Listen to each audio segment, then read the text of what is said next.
Fellow Nigerians, I'm constrained to speak to you today because of recent developments in our country. Our country has been inundated with very strong political rhetorics in the past few months. We are closing in on the 2023 general election, maybe the most important election in the history of this country because of our recent history. What happens on the 25th of February will determine the existence in so many ways of this country. So I hereby call on you that the PDP today presents a Nigerian patriot born a little over 70 years ago in Jeddah in Adamawa State, of known parents. Father was Garba Abubakar, mother was Aisha Kande. He was named after his grandfather, Atiku Abdul Qadri. So his parentage is not in doubt. We know where he's coming from. Educationally, he attended Jeddah Primary School, Provincial Secondary School, Yola, Police College, Kaduna, School of Hygiene, Kano, Ahmad Bello University, Zaria, Anglia Ruskin University in the city of Cambridge, where he did his master's degree in international relations. So his academic qualification is verifiable. So Nigerians are not going to be saddled with somebody who just emerged from somewhere. He also passed through the Nigerian employment crucible. He was a tax officer. Thereafter, he was employed by the Nigerian Customs for almost 20 years plus. He worked at Idiroko, Apapa, Abuja, Kano, all manner of places. So he was part of the Nigerian development at a very early stage. It was in that pursuit that he was able in 1971 to help Southeasterners who had just come out of the Civil War and were given £20 by the government you now all know. They collect their money together and import containers. By the time their containers arrive, import duties will be raised and they cannot pay for it.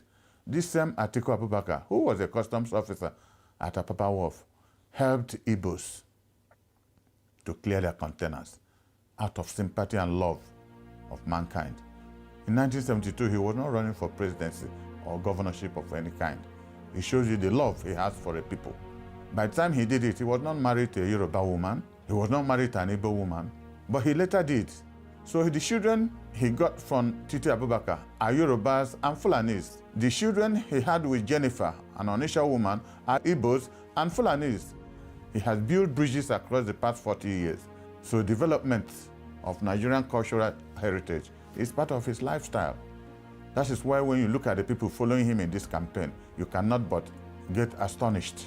With his boss, Major General Shehu Musa Yar'Adua, he formed the People's Front, which later metamorphosed into the People's Democratic Movement, which later joined the G34 of Alex Ekwueme to form the People's Democratic Party.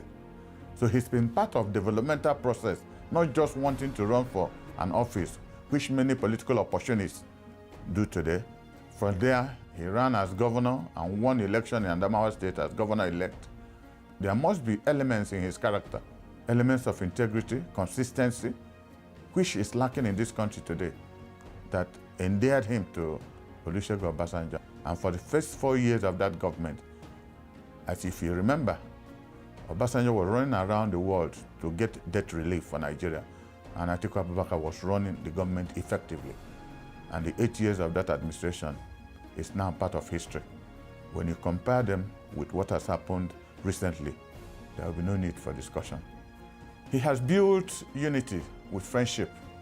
So I recommend him to the people of this country that we don't need, neophytes, political neophytes, who will start learning on the job. That was exactly what happened in 2015, that a cluster of people surrounded APC, took over government with the hope of changing the course of history. And this is where they brought Nigeria. Atiku Abubakar has performed as vice president. As president of this country, it will be incredibly excellent to see what he will do, because we know he will do it. I welcome you to February 25th, and may God bless Nigeria.